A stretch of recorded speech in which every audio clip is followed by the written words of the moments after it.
วันเพ็ญขอเป็นสีไอ้ขอฝากข้างน้องถ้าไม่ตี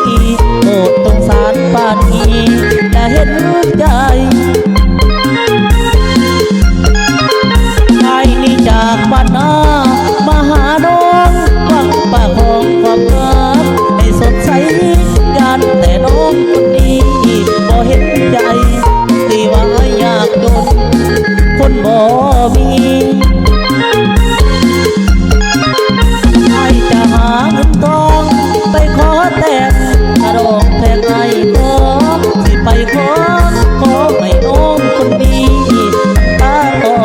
น้องยิ่งรอวันนั้นวันวิวา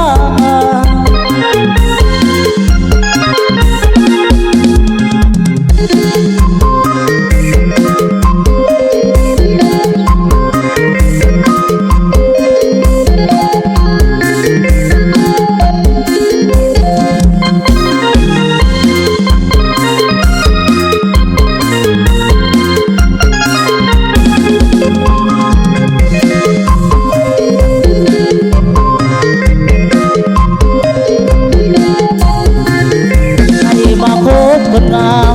ชื่อสาวแหล่โอ้สาวแหล่บ้านนาตาหวานได้พบน้องคืนนั้นสุขสำราญพบได้งานว่าป่าสามัคคี